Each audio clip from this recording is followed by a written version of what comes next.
இதை பற்றி பார்க்க போகிறோம் அப்படின்னு பார்த்தீங்கன்னா, போக்குவரத்து கழகங்களில் வந்திருக்கு முக்கியமான தகவல்களை இந்த ஒரு வீடியோவின் வாயிலாக நம்ம பார்க்கலாம்.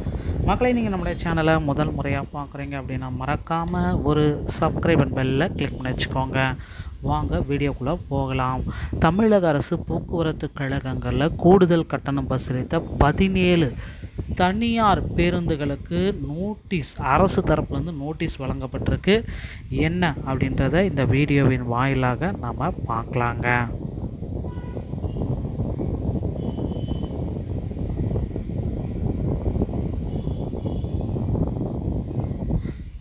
கூடுதலாக கட்டணம் வசூலித்த பேருந்துகள் தமிழகத்தில் தனியார் பேருந்துகள் எல்லாமே அவங்களா தாறுமாறாக கட்டண உயர்வு அப்படின்றது ரொம்ப ரொம்ப ஒரு வேதனைக்குரிய செயல்.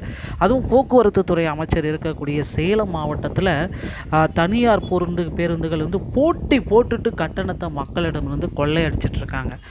தனியார் பேருந்துகள் அதுவும் போக்குவரத்து துறை அமைச்சர் இருக்கக்கூடிய சேலம் மாநகரில் இந்த மாதிரி ஒரு செயல் நடந்துகிட்ருக்கு. அதை போக்குவரத்து துறை அமைச்சர் கேட்பாரா மாட்டாரா? மக்கள் இப்படி தான் எதை வச்சுட்ருக்காங்க. அதற்கு ஒரே பதிலடி வந்தாச்சு. 17 தனியார் பேருந்துகளுக்கு அரசு தரப்பு நோட்டீஸ் போட்டிருக்காங்க. தம்மம்பட்டி, ஆத்தூர், கள்ளக்குறிச்சி, பெரம்பலூர் வழித்தடங்களில் இயக்கப்படும் தனியார் பேருந்துகள் கடந்த ஜூலை முதல் அரசு அனுமதியின்றி பயணிகளிடம் கூடுதல் கட்டணம் வசூல் செய்யப்படுகிறது. இது குறித்து முதல்வரின் தனிப்பிரிவு தன்னார்வலர்களுக்கும் பொதுமக்களும் புகார் அளித்தார். அதன் பேரில் ஆத்தூர் வட்டார போக்குவரத்து அலுவலர் தியாகராஜன் தலைமையில் ஆத்தூர், வாழப்பாடி மோட்டார் ஆய்வாளர்கள் கூறிய வழித்தடங்களில் இயங்கும் தனியார் பேருந்துகளை ஆய்வு செய்தனர். 17 தனியார் பேருந்துகளில் அரசு நிர்ணயித்த கட்டணத்தை விட கூடுதலாக வசூல் செய்தது தெரிய வந்தது.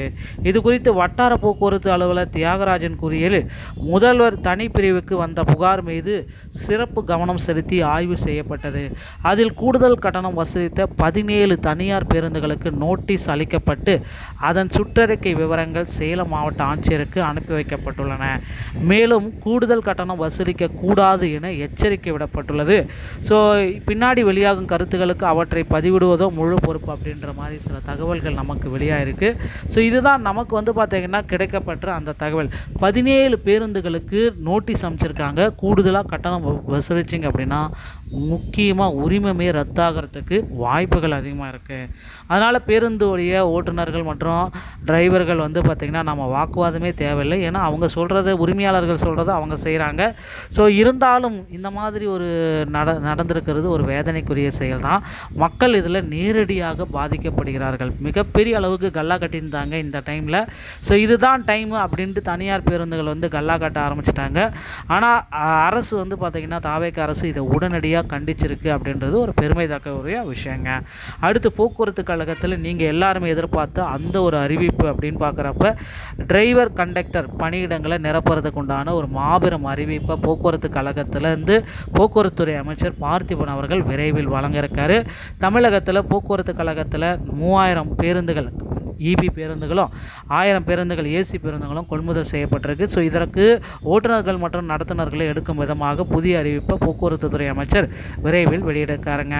மக்களை நீங்கள் நம்முடைய சேனலில் முதல் முறையாக பார்க்குறீங்க அப்படின்னா சப்ஸ்கிரைப் பெல்லில் கிளிக் பண்ணிச்சுக்கோங்க. நீங்கள் போக்குவரத்து கழகத்தில் ஜாயின் பண்ணணும் அப்படின்னு நினச்சிங்கன்னா அருகாமையில் இருக்கிற ஆர்டிஓ அலுவலகத்தை அணுகி டிரைவிங் லைசன்ஸ் மற்றும் கண்டக்ட் லைசன்ஸை எடுத்து வைத்துக் கொள்ளுங்கள். நன்றி, வணக்கம், தேங்க்யூ.